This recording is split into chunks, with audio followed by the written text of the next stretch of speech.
ನೀವು ಹೇಳಿದ್ರ ಡಾಕ್ಟ್ರ್ ಹೇಳಿದ್ರ ಹೇಳಿ ಏನು ಹೇಳಿದ್ರು ಯಾರು ಹೇಳಿದ್ರು? ನೀವೇ ಹೇಳಿದ್ದೀರಾ ಇವಾಗ. ಹೌದು, ನೀವೇ ಹೇಳಿ. ಎಷ್ಟು ಹಾಸ್ಪಿಟ್ಲ್ಗೆ ಹೋಗಿದ್ರಮ್ಮ?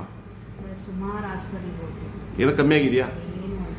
ಏನು ಅವಾಗ ಹಾಕೊಂಡು ಇಂಜೆಕ್ಷನ್ ಬರುವಾಗ ಚೆನ್ನಾಗಿದೆ, ಅವತ್ತು ರಾತ್ರಿಗೆ ತಿದ್ದಷ್ಟ. ಸೊ ಇಲ್ಲಿ ಈಗ ಬಂದ್ರಲ್ಲ, ನಿಮ್ಮ ಪ್ರಾಬ್ಲಮ್ಸ್ಗಳು ನೀವೇನು ಹೇಳಿದ್ರ, ನೀವು ಹೇಳಿದ್ರ ಇಲ್ಲ ಅವರೇ ಹೇಳಿದ್ರ? ನೀವೇ ಹೇಳಿದ್ರು. ಸೊ ಇದು ಓಕೆನಾ? ತುಂಬ ಯೂಸ್ಫುಲ್ ಇದೆಯಾ? ಸೊ ನೀವು ಇನ್ಸ್ಟಾಗ್ರಾಮ್ ನೋಡ್ಕೊ ಬಂದ್ರಿ, ಏನನ್ಸ್ತು ನೀವು ಚೆಕಪ್ ಬಗ್ಗೆ? ಒಳ್ಳೇದಾಗಿ ಟ್ರೀಟ್ಮೆಂಟ್ ಮಾಡ್ತಾರೆ, ಒಳ್ಳೇದಾಗುತ್ತೆ. ಒಳ್ಳೇದನ್ಸ್ತು. ಈ ಟೆಸ್ಟ್ ಎಲ್ಲರಿಗೂ ಬೇಕಂತೀರಾ? ಏನಂತೀರಮ್ಮ? ಎಲ್ಲರಿಗೂ ಬೇಕು. ಯಾಕಂದ್ರೆ ಇಷ್ಟು ಟೆಸ್ಟ್ ಮಾಡಿಸಿದ್ರು ನಿಮಗೆ ಪ್ರಾಬ್ಲಮ್ಸ್ ಏನಂತ ಕಂಡಿಡಿಯಕ್ಕಾಗಿಲ್ಲ ನಿಮ್ದು, ನಿಜ ಅಲ್ವಾ? ಇಲ್ಲಿ ಕಂಡಿಡಿದ್ದಾರೆ, ಈಸಿಯಾಗಿ ಕಂಡಿಡಿದ್ದಾರೆ ನಿಮ್ಮ ಪ್ರಾಬ್ಲಮ್ಸ್ ಏನಂತ ಕಂಡಿಡಿದ್ದಾರೆ. ಸೊ ಇಂಥ ಪಾರ್ಟಲ್ಲೇ ಪ್ರಾಬ್ಲಮ್ ಆಗಿದೆ ಅಂತ ಹೇಳಿದ್ರ, ನೀವು ಹೇಳಿದ್ರ? ಎಲ್ಲ ಪ್ರಾಬ್ಲಮ್ ಆಗಿದೆ ಅಂತ. ಸುಮಾರು 72,000 ನಾಡಿಗಳನ್ನ ಚೆಕ್ ಮಾಡಿ ನಿಮಗೆ ಟೆಸ್ಟ್ ಮಾಡಿ ಹೇಳಿದ್ದಾರೆ. ಕರೆಕ್ಟ್ ಅಲ್ವಾ? ಎಲ್ಲ ಟೆಸ್ಟ್ ಮಾಡಿದ್ದಾರೆ. ಸೊ ಈ ಸಂಸ್ಥೆ ಬಗ್ಗೆ ಏನು ಹೇಳ್ತೀರಾ? ಒಳ್ಳೇದಾ? ಬಡವರಿಗೆಲ್ಲ ಒಳ್ಳೇದು. ಇಲ್ಲಿ ಬಂದು ಎಲ್ಲರೂ ಮಾಡ್ಕೊಂಡು ಹೋಗ್ಬೇಕು. Okay, thank you.